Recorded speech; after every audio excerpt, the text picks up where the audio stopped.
And without further ado, I'd like to turn it over to Spike TV President Kevin Kay. Thanks, Dave. So thanks, everybody, for being here in the room. Thank you all for being on the phone. I'm really thrilled to be sitting here with a partner from Bellator, Bjorn Rebney. We have Dixie Carter, the president of TNA, our other great partner, on the phone. And we are announcing today, what you probably read about yesterday, some huge news for Spike, for Bellator, and for TNA. We are joining forces with one of the biggest names in the history of mixed martial arts, a movie star, and just somebody that I have nothing but an enormous amount of respect for, Quentin Rampage Jackson, and he is sitting here with us as well. And thank you for being here. This is sort of a homecoming for Rampage in a lot of ways. His fight on Spike in 2007 against Dan Henderson delivered 6 million viewers. It was the highest-rated fight ever on Spike. His season coaching on The Ultimate Fighter on Spike was the highest-rated season in the history of The Ultimate Fighter on Spike. So the partnership that we're announcing today is going to include Rampage fighting in the Bellator cage. He's going to be competing on TNA wrestling on Impact. It's a game-changing deal, and it adds tremendous star power to both Bellator and to TNA, and we're excited about that. We're also going to be producing a 4-part reality series with Rampage, and we're working out sort of the creative and the details on that, and we'll have more on that in the days ahead, but that'll all lead up to Rampage joining us here on Spike. Rampage is going to be appearing on Guy's Choice, which is Wednesday, June 12th. I'm shooting that this weekend. We're excited about that. Another big benefit of being in the Spike and the Viacom family is that we have a great relationship with Paramount Pictures, and we took Rampage over there to meet those guys, and they're excited to work with him, and we're developing a script with Rampage on some potential movie ideas. There's just nothing but opportunity. Our goal is to build the Rampage brand and just make it as big as it deserves to be and can possibly be. I'd like to turn it over next to our great colleague and great partner, Dixie Carter, president of TNA Impact. Thanks, Kevin. Very excited to be with you guys here today. We all know Rampage is a global star. TNA is a global product. And, we're looking for him to make the same impact in our world the way he impacted the MMA world. The question is, can he dominate TNA the way he's dominated in MMA? And that's our hope. I can tell you he's very confident that will be the case, and that makes me pretty confident that will happen as well. He's a tremendous talent, but really he's got a big personality. And Kevin just talked about, the kind of success that he has brought to the ratings at Spike, and we're confident that talent and personality is really the perfect fit for us at Impact. I want to be very clear, he's very serious about his deal with TNA. He's committed to doing whatever it takes to be the best at what we do, and I'm excited about that. This is a unique partnership and is innovative. 2013 is a big strategic growth year for us, and we're in this expansion process on the show and in different things we're getting involved in. This relationship works perfectly for us. We're going to be supporting and working closely with Spike, with Bellator, with Paramount as we build Rampage, and I'm very, very confident that he, pun intended, is going to have the kind of impact on our show that we all think he can. In fact, he will actually be joining us on Impact. We're Impact Live tomorrow night. We're live from Atlanta, and we're in a brand new time slot on Spike. It's from 9 to 11, 2 hours on Eastern Time. And so we're very excited to see him for the first time on our stage. So that will be exciting and interesting as well. So that's really it from me to start with.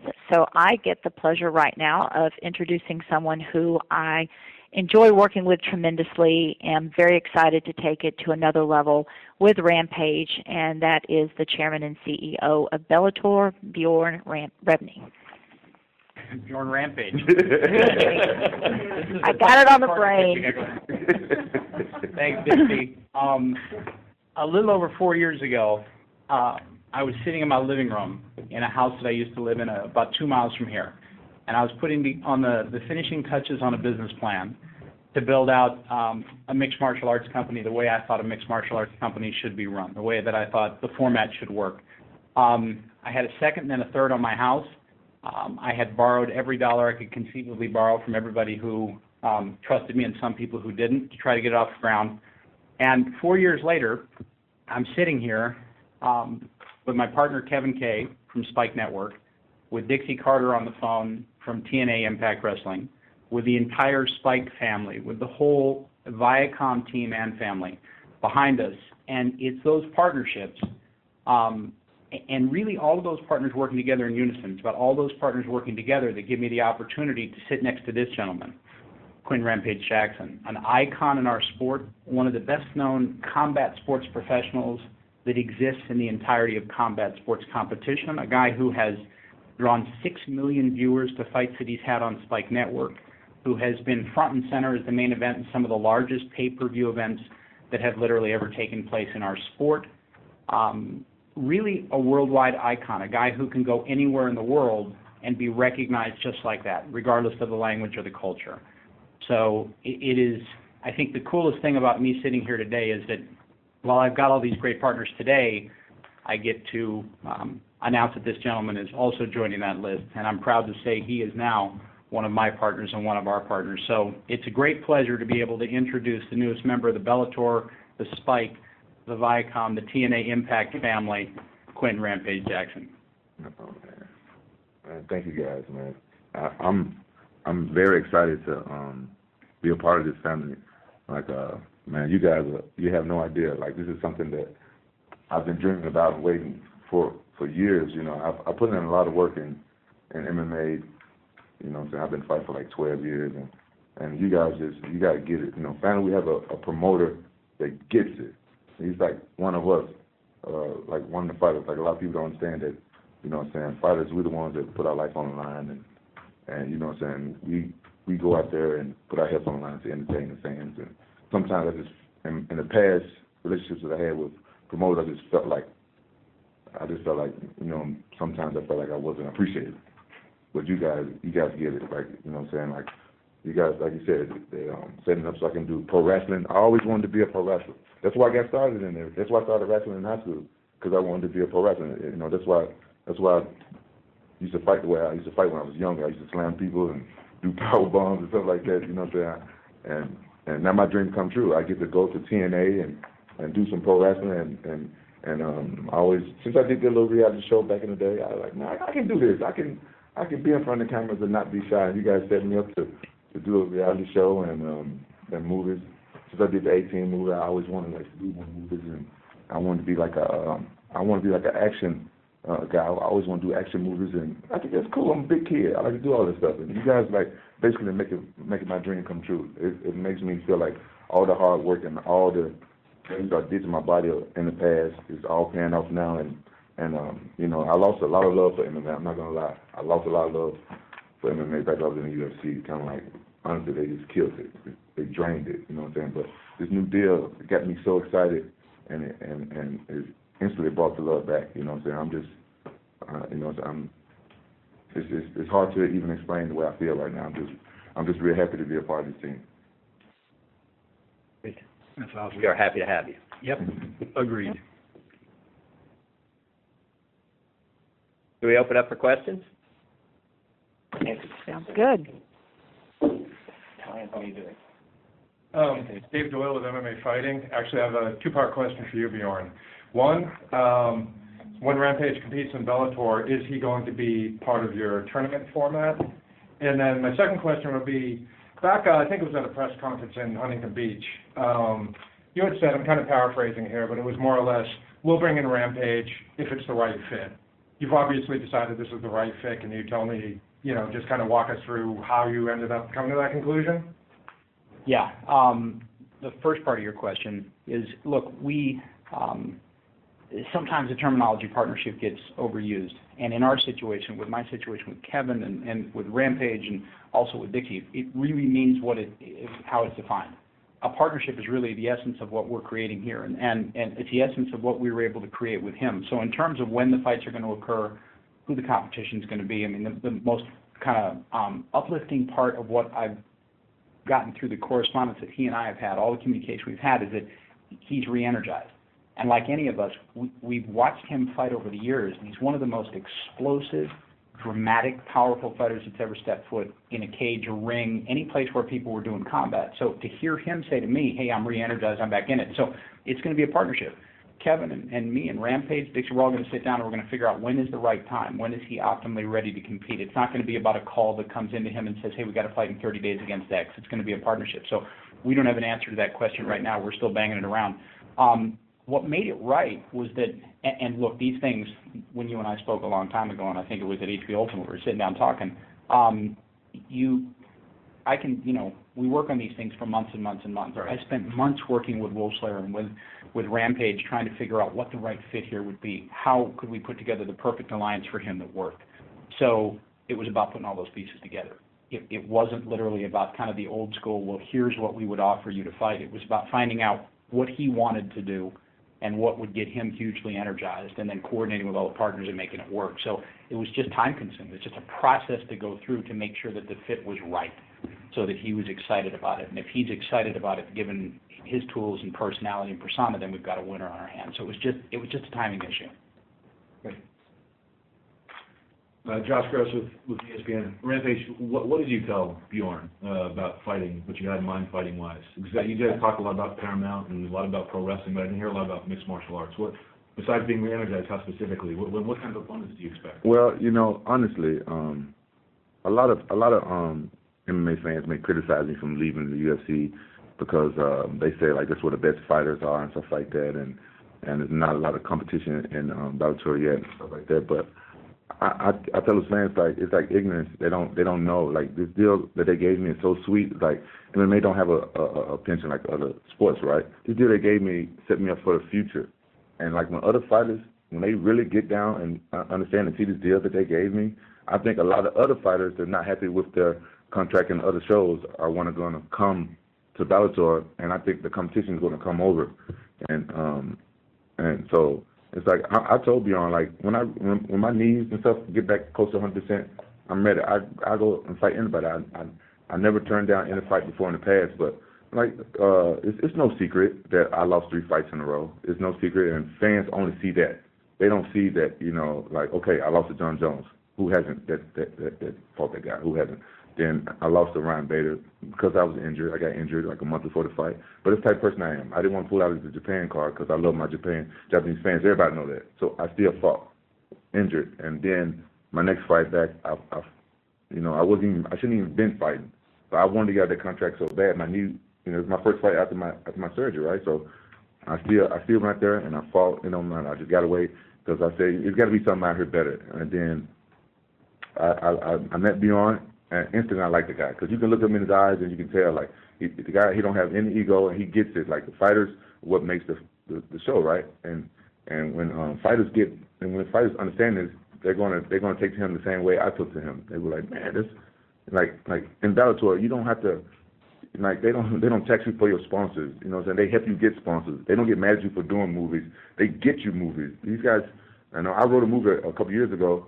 And I sat down with Andy Goodman of Paramount Pictures, and I pitched the movie to him. Like, oh man, I like that. He liked the movie my idea. And like I want to make an MMA movie that no one's ever made before. A lot of people view MMA, but they never had a fighter put his touch on the MMA movie. These guys, they down with me, you know what I'm saying? And these guys brought me a nice car, man. I'm like, man, I'm happy, man. You already know.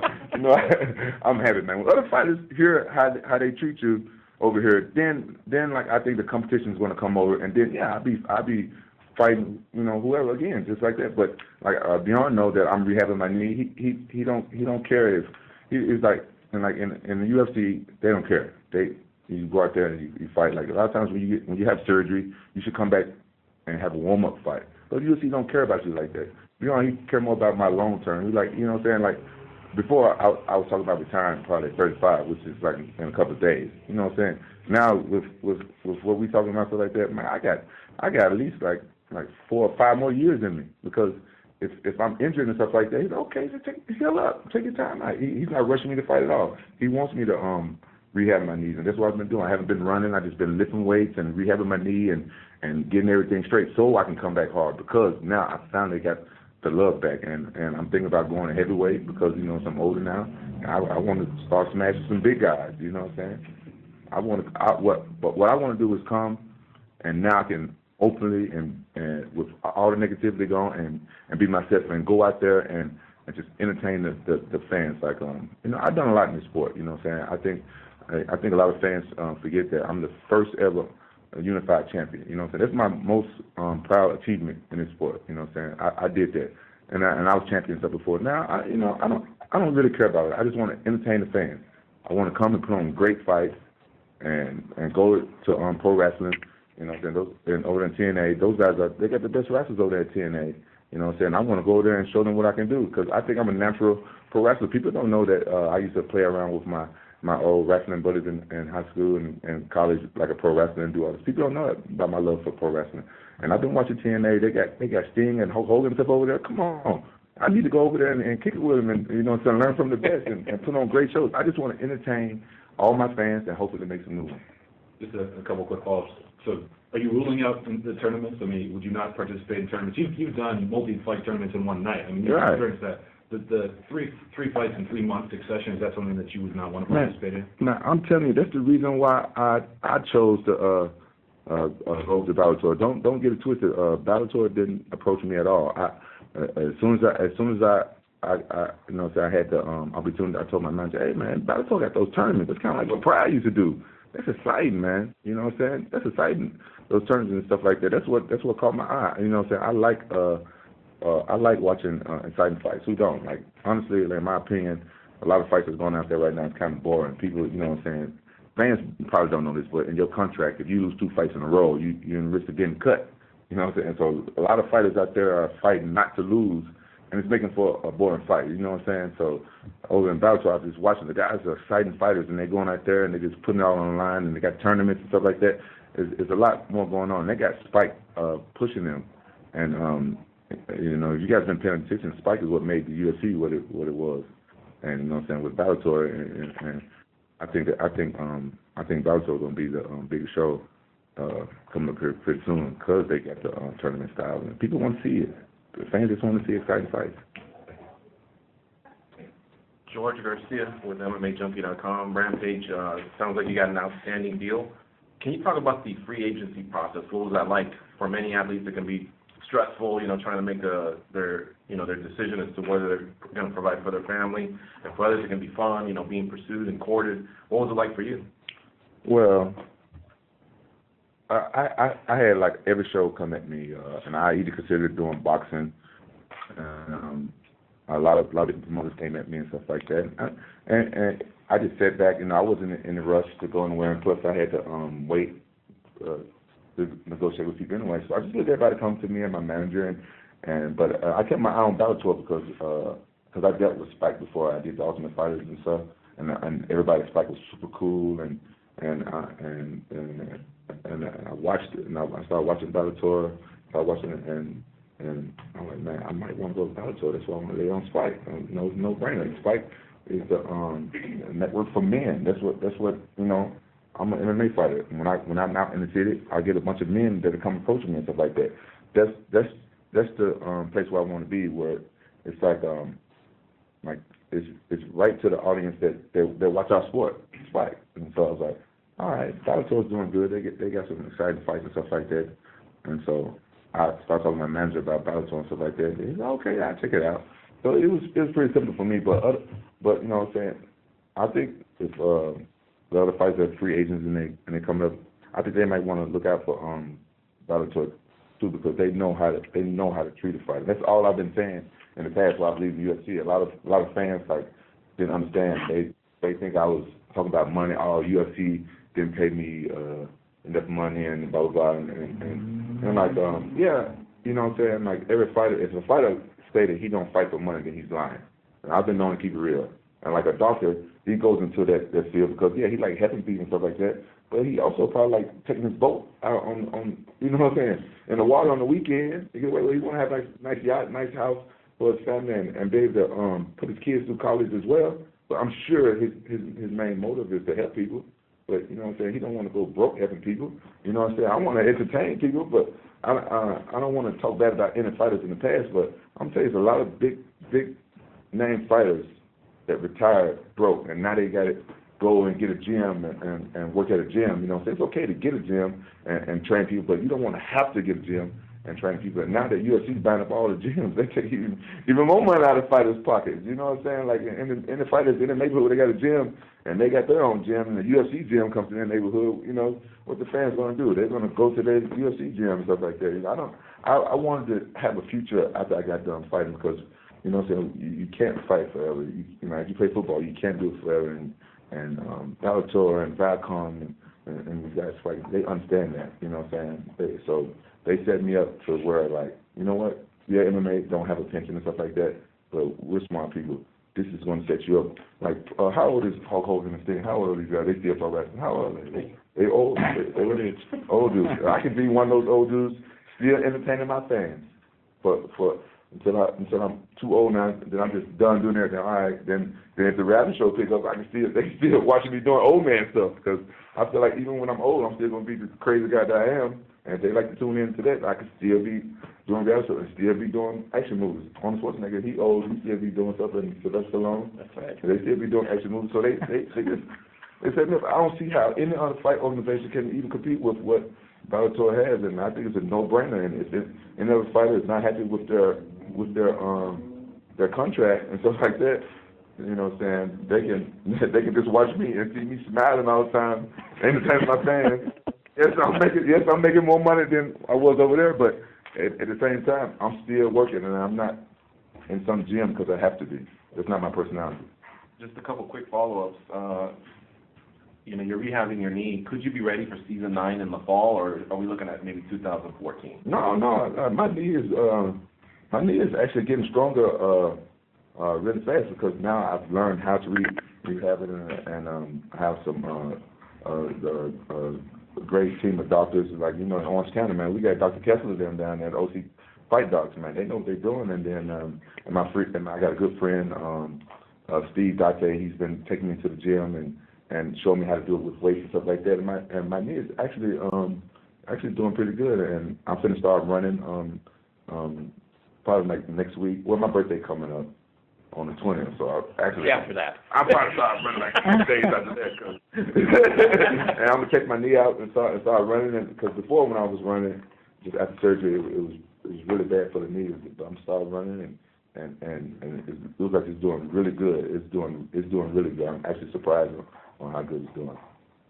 Brian Garcia with MMAJunkie.com. You mentioned heavyweight, swinging with the heavyweight. Is that something that you want to maybe look at further down the line, or is that a decision you could make fairly soon? Well, honestly, it's like, you know, if a good fight come up at 205, you know what I'm saying, I got enough time to get in shape and lose weight to do it with Bjorn, like he said, like, you know, you guys cool, they'll let me know.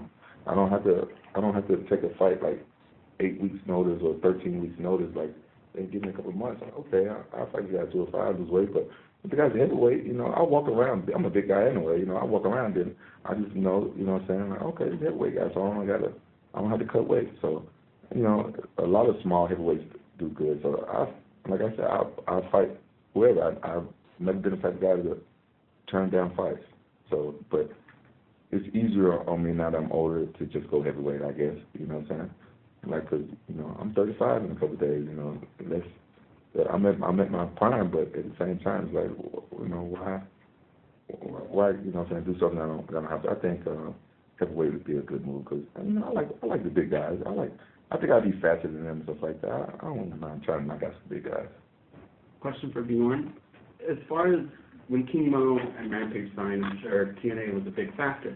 Have you had any guys on the current roster kind of pull at your jacket a little bit and go, hey, man, this is a cool deal here. I'd like to do something like that. Yeah, I have. I've had a lot of them. You know, it takes a unique combination of factors. I mean, Mo's got that combination of factors. Rampage has got those combination of factors. But you've got to have a spectacular wrestling background. You've got to have a love for that game. You've also got to have the ability and the time to learn all the facets of that game. I mean, that's high-level competition, and it's a totally different high-level competition than what a mixed martial artist is typically used to. So a lot of the Bellator guys have gone to the Impact events. They love it. They've had a great time. A lot of them have come to me and said, I'd love to do a deal like that. And, you know, Dixie and I have sat down and talked about a lot of different options. But, you know, this Rampage's situation is completely unique. Mo's situation was unique. I just can't wait to see the two of them together at Impact. That's going to be something spectacular as well. But, yeah, a lot of guys have come to us with it. I mean, it's exciting. It's fun, and it's cross-pollination. I mean, that's what the partnership's about, is that Kevin and Dixie and I sit down and we talk about it and we figure out where those fits and how do you build the brand. You know, I mean, we've talked about it before on your show. Our dynamic is a different one. Our dynamic is one that is focused on building up Quentin Rampage Jackson, King Mo Lawal, Michael Chandler, Pat Curran. It's not about building up the Bellator brand. Those guys are going to pull the Bellator brand along. The Bellator brand is not going to pull them along. So it's a totally different way of looking at it than the competition. And not to say that there's anything wrong with the way that they do it. We just do it a different way. So those opportunities. And Bjorn, I would add that you know, you have your fighters on our show and we're promoting their fights, and you know, and we're on your show, and you know, we're working together in so many ways that has never been done before. That, you know, that's what really takes this, in my opinion, to another level, especially from a business perspective. Can I add something? Actually, I'm gonna have to say something. In Pride, the reason why Pride was so big in Japan, like Pride used to be one of the biggest MMA shows in the world. The reason why they were so huge in Japan, and they can get like, they can fill like 80,000 seat arenas and stuff like that, because they mixed up with the pro wrestlers. A lot of the Japanese fighters was pro wrestlers. So the thing that you guys doing has proven to work before in the past. Yeah, in a huge way. Yeah. Yep. Should we go to the phone? Yeah, we're gonna, Mel, you can open the queue for questions now. We'll take some calls from the phone. And ladies and gentlemen, to ask a question over the phone lines, please press *1 at this time. If you are joining using your speakerphone, please make sure that your mute function is turned off to allow your signal to reach our equipment. Once again, everyone, *1 at this time. And we'll go to Jason Floyd with the MMAReport.com. Thanks for taking my call. First off, Bjorn, I guess the perception out there with a lot of people is that you're not in the business to sign UFC guys, and we've seen you sign several UFC fighters here over the past couple weeks. Why is that? Well, I mean, look, I think, you know, the dynamic in our industry has changed so substantially over the last 3 years or so. And initially, when I started this company, I looked at what was going on around me and I saw a lot of mistakes. I saw a lot of people just simply trying to build their brand based on the backs of fighters that had left other organizations, predominantly the UFC. We've now built out the Michael Chandlers and the Ben Askrens and the Pat Currans, and the list goes on. And, you know, at this stage in the evolution of our game, there are two players in the space. There's the UFC and there's Bellator, from a worldwide basis and a large-scale television perspective. So there are going to be UFC fighters that matriculate over to Bellator and compete. There are a number of Bellator fighters that have matriculated over to the UFC to compete. They've got, I think, I don't know, 15 or 20 of our guys that we've cut signed to long-term agreements. We've got, I think, at this stage, 15 or 20 of their guys signed to long-term agreements. So it's just the nature of the game. You're going to see a lot more UFC fighters fighting over here. You're going to see a lot more Bellator fighters fighting over there. There's two big shows in the world today, and that's where the best fighters in the world are going to compete. For Rampage Jackson, you know, first off, Rampage, you talked about how the UFC drained your love for MMA. Is there anything in particular they did that drained your love for the sport? Well, the only thing I really can go into is no big secret, but when I did the movie A-Team, that's like how Dana and I, we kind of like fell out, and it caused a whole bunch of problems. But I'm on a contract where I can't really go into details. But you know what I'm saying, like the UFC, you can ask them and they can say I'm not going to sue them if they talk about it. I signed a disclosure where I can't talk about it, and that's all I can say on that. But you know, I've been pretty boisterous about things in the past. But I guess you guys can see from, you know what I'm saying, like it goes all the way back to my fight with Rashad Evans. You know what I'm saying, it's been since then when I lost my love for MMA, and I actually tried to retire and stuff a couple of times. And actually, I'm glad I did now, because you know, I wasn't psychic, but thank God I didn't, and now this great opportunity happened for me. Do you have a timetable in your head of when you want to fight next? Like I said, I think my knee is a lot stronger now. I think I'm actually I think I'll be good to go in a couple of months. I just as long as I got like 3 or 4 months to start getting to serious training and get my skills up. I'm working on everything now. I've been in actually. I went to Mexico. I got me a place down there, some cool gyms and stuff down there to get away from California, and I got a bunch of friends who love nightclubs. I hate them. I don't know why they invite me to nightclubs all the time, because I hate those things. So I go to Mexico and I train. I've been working with my teammate Gavin Stewart, and we've been working on a lot of Muay Thai and a lot of different stuff that I haven't been doing for a while, because I got addicted to knocking people out, and I kind of forgot about my wrestling and my Muay Thai and stuff. So I'm excited. I've been working on a lot of different stuff, my ground game, and so as long as I got like 4 months to keep brushing up on this type of stuff, the new stuff that I'm working on again, and I'll be ready to go. I'll be happy to go, and after then, All right, thanks, guys. Mm-hmm. We'll go next to Steve Jones with Wrestling Observer. Thank you, operator. My first question is for Bjorn Rebney. It was widely reported yesterday that Czech Congo signed with Bellator, a teammate of Rampage's at Wolf Slayer. Can you confirm that for us? No, he has not. Very talented fighter, great personality, fun to watch fight. I've watched him fight for years, but he has not signed with Bellator. All right, thank you. Are any other Wolf Slayer fighters then coming in, if not Congo, any others that Rampage is teammates with? Yeah, I mean, part of the magic of this relationship is that I got to spend literally months working with the team at Wolf Slayer, and they've got a terrific stable of talent. And you're going to see some announcements coming out in the not-too-distant future, literally within the next couple of weeks, about more Wolf Slayer talent that's going to be coming into Bellator. We've got some big things. Kevin and I have got some big things happening in the UK, some huge things happening in the UK that we're really excited about, that we'll be announcing in short order as well. And Wolf Slayer obviously is a mainstay on the UK MMA scene and is one of the preeminent forces there. So there'll be a collection of Wolf Slayer fighters coming over here. All right, cool. One more question for you, and then I'll go to somebody else on the line. I wanted to know, with the change in Impact Wrestling moving back to 9 p.m. Eastern, we've heard about the strategic synergy with everybody on the line talking about Bellator, Spike, Impact working together. Obviously, this changes when Bellator is going to be able to air live. So what was the decision-making on that, and do you know when the new night will be for Bellator MMA? I'll take that one. No, we know when the June 19th fight is, and the July 31st fight is, and the September 7th fight are. But beyond that, we're just still evaluating and assessing, what is going to be the best night. There's a lot of competition out there, and we felt it was important to move Impact back to 9 o'clock for the summer and going forward. So it's a better time slot. For Impact, it's its old time slot. So we still have some work to do there. We'll probably announce that shortly. All right, thanks, Kevin. And Dixie, I want to congratulate you on the success of Slammiversary.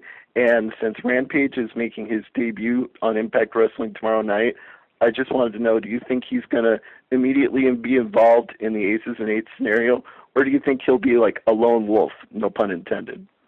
Well, I wouldn't mind if he came in and took them out. But no, I think you'll have to stay tuned and find out. I wanted to comment on something, too, about, the two worlds. I mean, I've got 3 ways of getting new talent myself, and that's from the WWE, a free agent such as Rampage, or develop somebody that takes years and years to do. And, so we're faced with that same challenge. And so he's going to be coming in on Thursday, like you said, and but he's got a lot of training to do. He's got a huge commitment that he's made to me and the sport to take it seriously. But I know when he does come in, it will be in a big way. All right, well, that leads to my questions for Rampage. And first of all, I wanted to ask him, when we talked in January in Chicago, he said that he felt that the fans had never embraced him fully in UFC. So to Rampage, do you feel this is a fresh start for you? Do you think now that the fans will see you on Spike again, that they'll really get behind you in Bellator and Impact? Well, I come to the UFC as an outsider. It's no secret to me that the UFC only signed me for that Chuck Liddell fight back in the day, and people that really know me know I was like a very fan-friendly guy. until I kind of like went to the UFC, and it kind of you know, dulled my senses to a lot of fans when they booed me for knocking a guy out and egg my house and stuff like that. You know what I'm saying? It's kind of hard to swallow sometimes when, you know, you have a passion for a sport and the main objective is to you know what I'm saying, knock someone out, and you do that and you get so much you know, negativity from it. And over the years, you know, since I did the Ultimate Fighter and stuff like that, the fans got to know me, got to know my personality and see what type of person I am. And a lot of fans, they meet me and stuff like that, they're cool. They're cool. They're really cool people. So you can't punish, like, you know what I'm saying, all the fans just for a few negative people and stuff like that. But, you know, me going over here to Bellator and stuff like that, you know, I'm open to, you know what I'm saying, get to know these fans. I'm assuming most of the fans are the same, MMA fans. I'm an MMA fan. I watch wherever the, you know, exciting fights go. So, you know what I'm saying, I'm not, you know, I don't know really how to answer your question. You know, fans are fans. I love all my fans, but I don't love all MMA fans. Let's put it that way. And I keep it real on that. I love all my fans. I do anything for them, but, you know, if a fan don't like me, okay. You know what I'm saying? I'm still going to do my job and try to be one of the most entertaining fighters out there, no matter where I go. And, you know what I'm saying, since I'm here at Bellator, I like this deal. I ain't going nowhere else. So, you know what I'm saying, this is the last promotion I will ever fight for, and they better get used to me. If they don't like me, oh well. Cool. And as a quick follow-up, are you going to be dividing your training time between Wolf Slayer and Ohio Valley Wrestling to get down the wrestling side, or are you going to do just all of one or all of the other? I'm gonna do it all. I'm gonna do both. It's like a lot of fans don't understand this, but like sometimes you have a training camp. When I'm in training camp, I set aside like 2 months to train for a fight. It's 12 months in a year, and the other time I could be going and training for pro wrestling. You know, so on my downtime, and that's actually good for me because, you know, sometimes after my fights, you know, so I just go and just be a regular human being. I forget I'm even an athlete, and I just eat whatever I want and do whatever. And for me, staying and training, that's good for me. Hopefully I'll look sexy year round to get more ladies. Thank you very much, Rampage. And Zapello, June 20th, happy birthday coming up. Thanks, bro. You too. Thank you. We'll go next to Elias Zapata with CagePotato.com. Thanks for having me on, and thanks for the time, Rampage, and congratulations on the new deal. Got two questions for you. I remember interviewing you over the phone years ago, near the end of your Pride run, and then again after you had signed with the UFC, and it strikes me that you sounded similar at that time to what you do now. You were at the time talking about how happy you were UFC and how they helped you out a lot and stuff, and yet you left pretty disappointed, obviously, with them, it sounds like.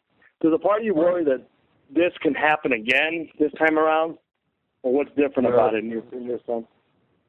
Well, honestly, like, I remember when with Dana first signed me and stuff like that, and I was really excited. Like the Pride, I was really disappointed in the way they treated, you know what I'm saying? They treated me really bad. Like a lot of stuff I was boisterous about it, but a lot of stuff I just kept to myself, you know what I'm saying? This is the type of person I am, you know what I'm saying? But I am pretty much an open book. I do tell how it is, and in the beginning, that's how it is with a lot of relationships. You know, you get a new girlfriend, you all happy, you all made up, you all making out and stuff all the time, so like that. Then after a while, you know what I'm saying, things get stale. You don't even tongue kiss her no more. You just get a little peck off the peck. You know what I'm saying? And the UFC, you know, I was still around, but ever since I did that 18 movie, it's like I cheated on them. It's like I cheated on them. And so I'm saying, and like over here, like I don't see any way I could cheat on Bellator, because it seemed like, you know what I'm saying, they with Viacom. They got me all set up, you know, it's all in-house and stuff like that. So, and I learned a lot from being in other organizations, and like Bjorn said, it's kind of like we're partners and stuff like that. So it's like, these guys treat me really good. I'm telling you, you guys would be surprised, man. I don't know how much y'all know about Bjorn, but he gets it, man. He understands. I just listen to him talk and stuff like that, and I've been looking for a promoter like this guy for a long time. He gets it. He knows that he couldn't put the two Bellator logos in the cage and have a bunch of people show up and watch two Bellator logos go at it. You know what I'm saying? I'm not going to say no names, but some people out there think that, you know what I'm saying, their logo is the shit. You know what I'm saying? People just come in and tune in for their logo, and that's not true. So, yeah, I see me being happy with these guys for the rest of my career because, you know, so I can just feel it. And you're right. I was super happy when I went to the UFC. I've done a lot of favors for the UFC, and sometimes, you know, so I didn't get my favors back to me like you do. Like sometimes, like for instance, like when I fought Keith Jardine right after I fought Vanderlei. That was a favor. That was a favor for. If I would have lost that fight, like I got fought Vanderlei, I was supposed to get a title fight right back.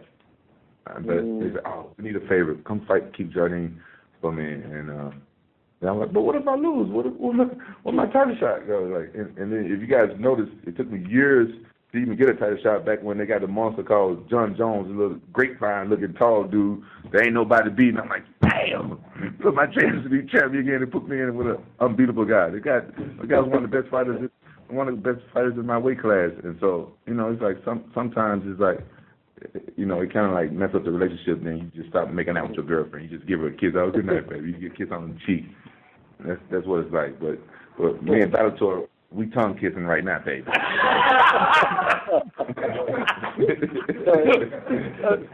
Second question, Quentin, and thanks for that answer. Second question, I was wondering about all this exciting stuff, like you said, they're setting up a lot of cool stuff, and certainly no longtime fan can argue that you haven't, and a lot of guys like you haven't earned that type of opportunity where you can make a living from doing some other things in addition to just fighting, because that's got to be a hell of a way to make a living. The movies, you know, the TV show, pro wrestling, which that can't be easy on the body either, but, you know, have other opportunities. You've earned that.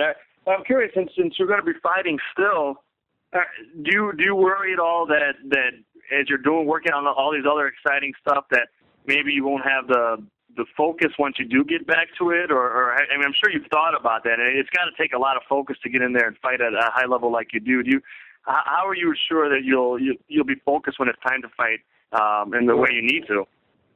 Well, like a lot of people misunderstand things. Like people thought since I did a movie, I wasn't focused on fighting no more. I turned to a superstar, and you know, so I didn't want to fight. I didn't want to fight no more and stuff like that. People always assume things, and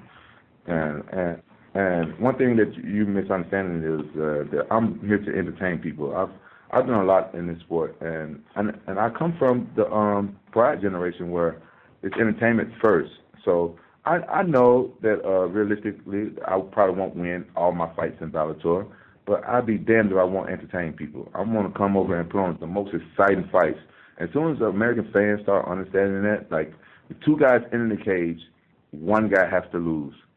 And then when American fans understand that, then you can really appreciate and respect MMA the way the Japanese fans and people from all over the world respect it. It's just Americans, like, we have different way of thinking. You know what I'm saying? There's nothing wrong with that. We're different from everybody else. But my main job is to entertain the fans. Would I have as many fans as I do now if I was the type of fighter who goes out there and play it safe and just make sure I win all my fights? Or, you know what I'm saying, I go out there, a lot of times I go out there and I try to do a exciting fight, and I end up winning, but, you know what I'm saying, times I could have lost, like with Kevin Randall, he almost knocked me out, but that was an exciting fight. You know what I'm saying? You put it on the line, that's my style. You know what I'm saying? Like, my name was given to me when I was a kid because of the type of person that I am, you know what I'm saying? So that's my personality. So what I'm saying is I'm going to be very focused to get in the cage and make sure the fans are very entertained. If I don't win, so be it. That's what I have.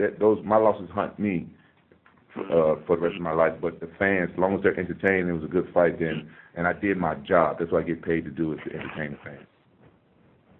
Hey, thanks a lot for the time, and all the best, and congratulations. Thanks. And we'll go next to Mike Johnson with PW Insider.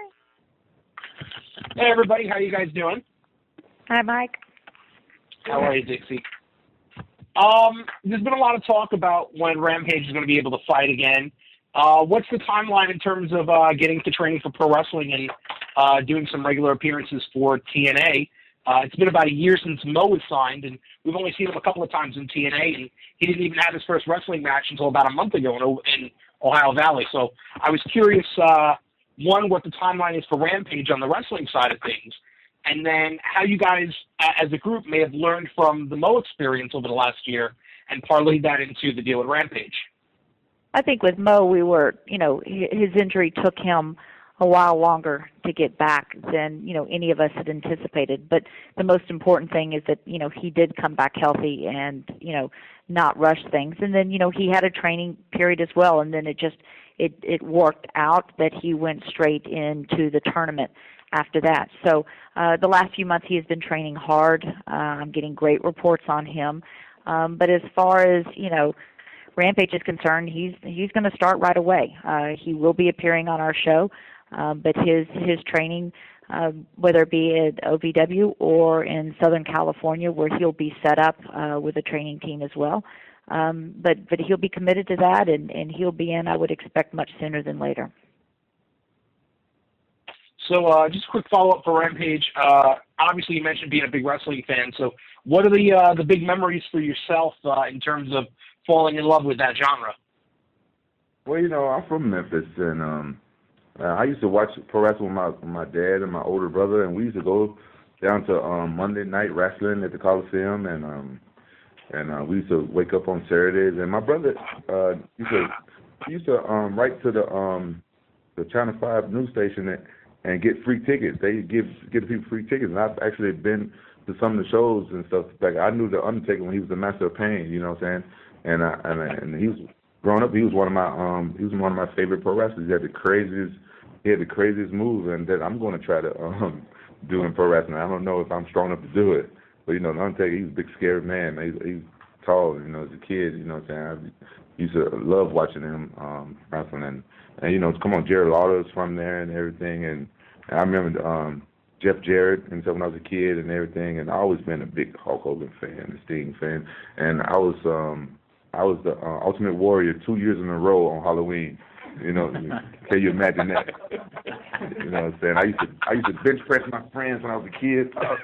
I used to be bigger than everybody. I was throwing, you know what I'm saying? I can't wait to go in and get in pro wrestling. Like, what you guys don't understand, like this deal that I just signed, like it allows me to be a big kid all year round. I just go and have fun.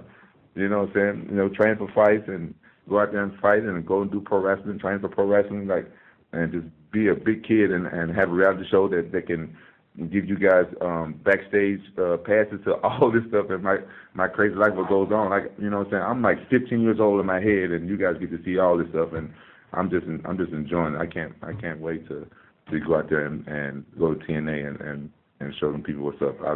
I'm super excited.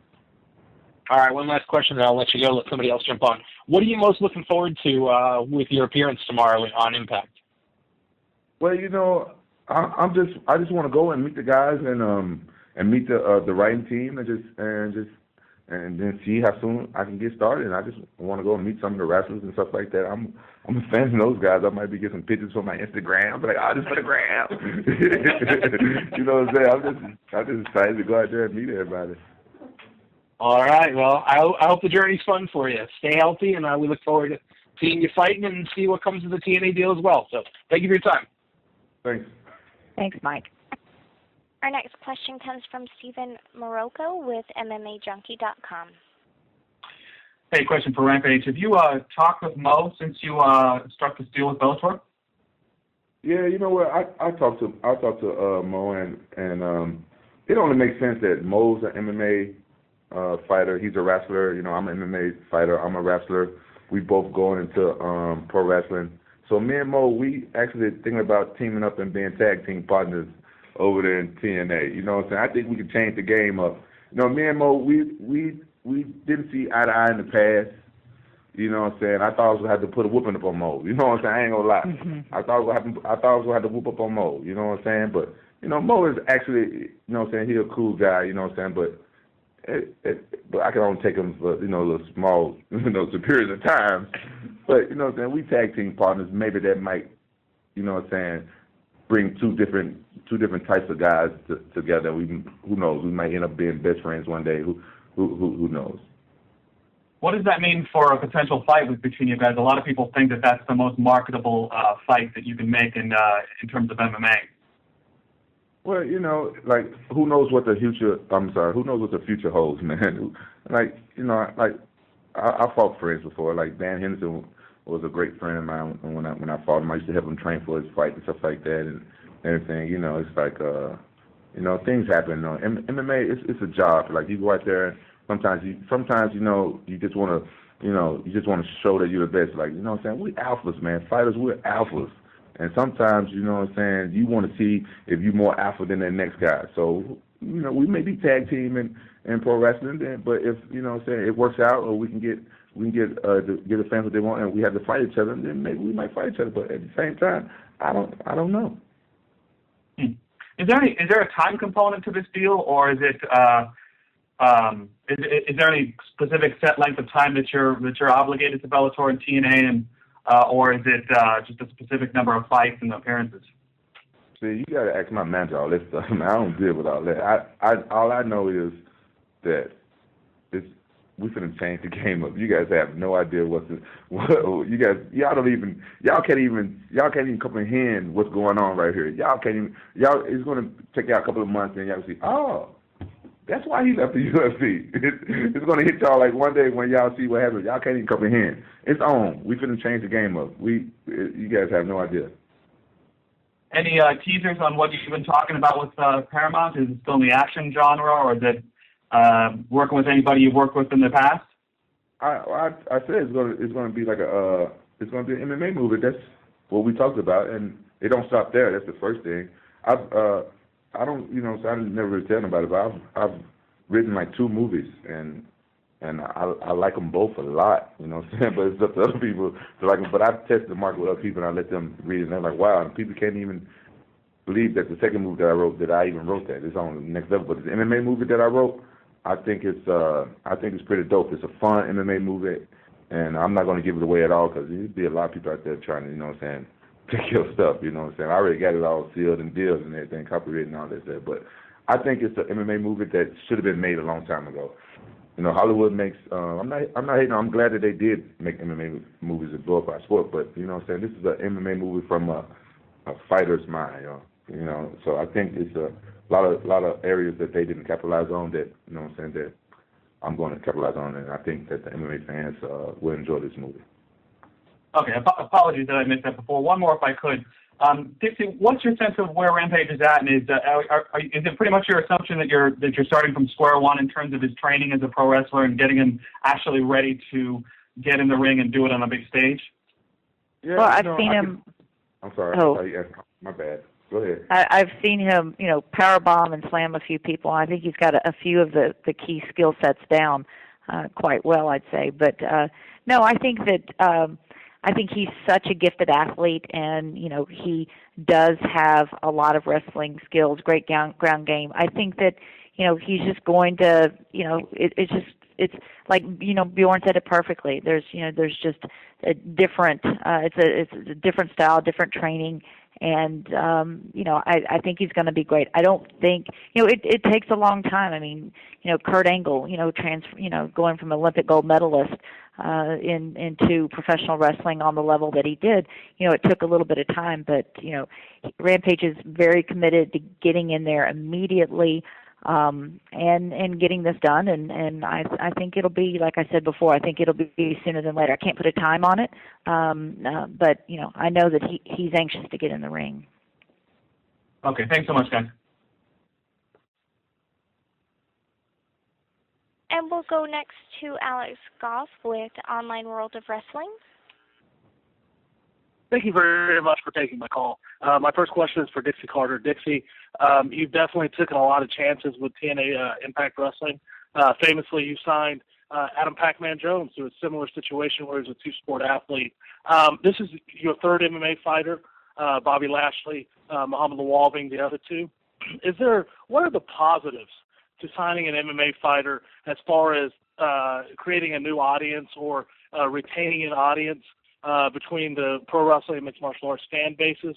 And secondly, is there any concerns that the mixture of professional wrestlers and mixed martial arts fighters could cause any unfit criticism of professional wrestlers?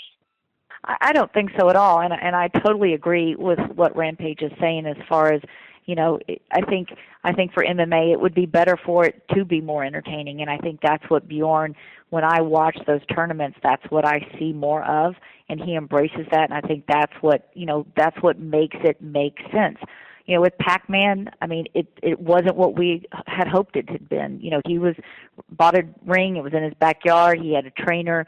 The Titans shut us down, but, you know, we got a ton of exposure from it. I remember being, you know, at a hotel in a sports bar, and every single network, I couldn't go a minute and a half without one of the sports networks, you know, running a story on it and talking about it. So at a time when we needed a lot of exposure, that worked for us.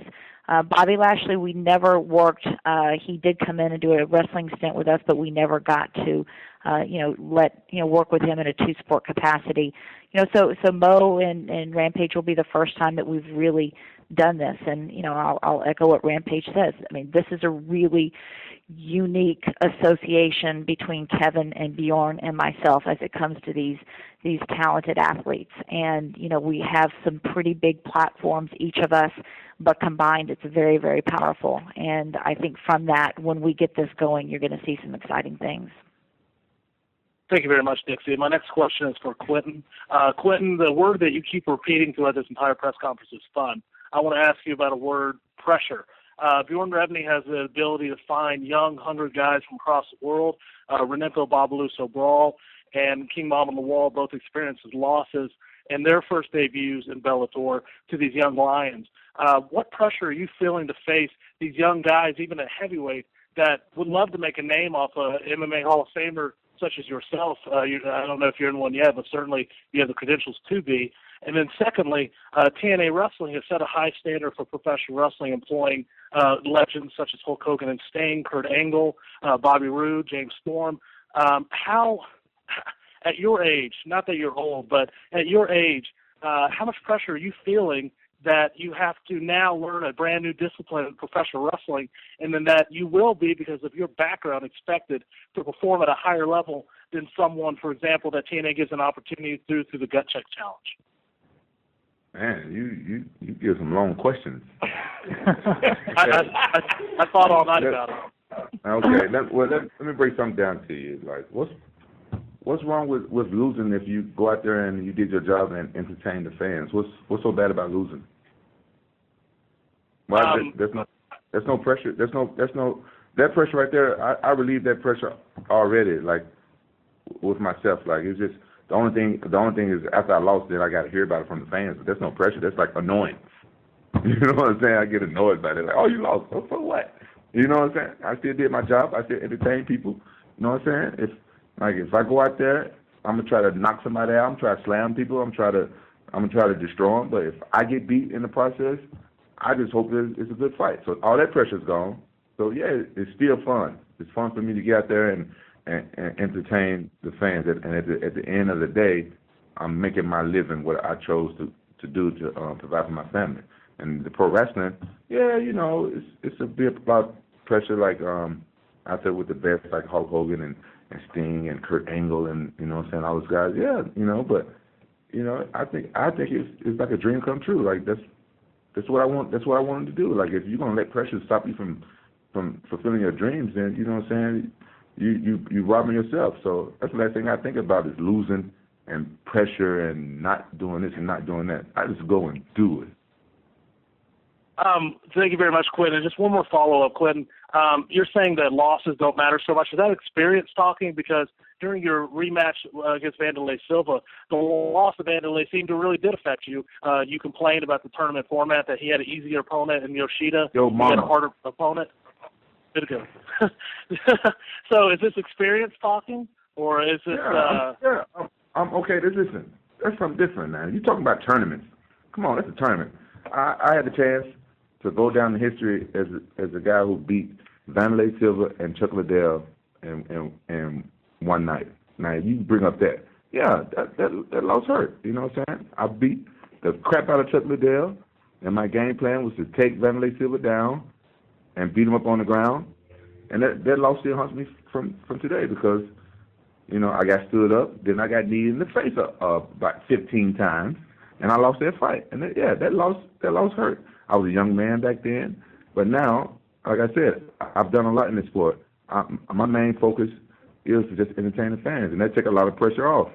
And it's guys like you who would never understand that. That's all you think about is win this and that, like who's the best and stuff like that. You know, you excited to be in that, but you know, at the same time, how many fights have you ever fought? I was active duty military. I haven't had any professional fights, Glenn. That's not my profession. I didn't ask you anything about military. I asked you about how many fights have you fought professionally in front of millions of people. It's like if you've done that. If you've done it 40 some odd times like I've done, then you understand where I'm coming from. It's not always about winning and losing anymore. You know what I'm saying? Like when you up and coming, yeah, you gotta make a name for yourself. You in a tournament, yeah, you want to win. You know what I'm saying? But now, you know what I'm saying? It's like my job is to entertain the fans. I want to give them great fights. I want to win. Don't think I'm gonna come out there and just let people beat me up. That's not me. You know what I'm saying? But if I fall short, trying to knock this guy out, trying to destroy this guy, but all I can do is like get up and shake his hand, man. Dude, man, you beat me. It was a good fight. I'm not gonna let thank you very much. Stop me. Hey, Melody, well, let's take one more question. All right, we'll go to Eddie Goldman with No Holds Barred. Hi, thank you very much. Hello, everybody. First question for Rampage. You talked earlier a lot about criticisms you had when you're in the UFC, and numerous present or former fighters in the UFC have been more and more vocal about complaints about the low purses and unfairness and a lot of other things. Do you think that at any point that the fighters should form some type of association or union of their own so that they can have collective bargaining about these contract issues? Well, you know, like that stuff's been talked about for a long time. You know what I'm saying? MMA is a sport that's evolving fast. I wish any fighter would get everything they want, everything they hope for, everything they deserve, and I guess that's what fighters want. Fighters, we do need like something after we get done fighting, like some type of pension and stuff like that. But like boxers been doing it for a while. Boxers, they've been there, and boxers don't have a pension, right? Boxers don't have a boxing pension, and you know what I'm saying? And only the top boxers make good money. So if it ain't happening in boxing, I don't see it happening in MMA. So, you know what I'm saying? It's kind of like I wish the best for everybody and stuff like that, but this deal I just signed with Bellator and Viacom and with Spike TV and TNA, here's my pension right here, you know what I'm saying? So, you know what I'm saying? I made the right decision. I'm not going to wait around for some union that could never happen because from my common sense, watching from boxing, ain't happen for them. So I just went and made my own reality and joined the best. Did you just burp while I'm giving my interview, dog? I'm drinking beers over there. You know, I just made my pension happen for myself, work for myself, so I don't have to worry about promoters that, you know what I'm saying, that is not with the events. You know, yeah, I want the best for a fighter. I say that because I'm a fighter, so I have to look out for other fighters and stuff like that. But right now, I'm looking out for me. So last thing I'm worried about now is a fighter pension. I'm over that whole issue now. I'm happy as hell. Yeah, it wasn't me that burped. I'm drinking green tea. I have a question for Bjorn also. Rampage was in made a lot of controversial videos which people have seen online. Do you have any rules about what he can or cannot do or say on some of those issues that have been raised before? You a hater? Hey, Eddie. No, I'm not a hater. I'm a lover. Hey, perfect. Yeah. You know, look, Eddie. One of the things that makes us different is, and it's been a difference that we've stood behind since the first time I started this company. Is that I'm a big fan of fighters being who they are, and I'm a big fan of fighters saying what they feel and what they think. And part of what makes this organization so unique, and part of what gives it the opportunity to build out these kind of partnerships, is that There are a lot of different personalities here. We've got hundreds of fighters under contract, and some of them are going to say things that some people find to be completely outrageous. And when I talk to Rampage, or when I talk to Mo, or when I talk to any number of other fighters who have got a personality and voice their opinion, I say the same thing to them. Be yourself. Say what you're going to say. Voice your opinion. I'm not trying to sit back as a czar or as a king that sits on a throne and tells people who they're going to talk to and what they're going to say and what line they're going to tell. It's just not the personality of this organization. And so we don't have those rules in place. There's common sense elements that everybody comes in and puts in play, and you know, we hope that everybody does that. But the bottom line is people have got to be who they are. People have got to express their opinion. I mean, that's the essence of this company, is self-determination. And, you know, nobody's chosen here to be a champion. Nobody's given an opportunity to be a champion on a plate. You know, guys earn it, and they earn it because they are who they are, and they express what they express. So it's just a different way of looking at things, and we're going to keep standing by that.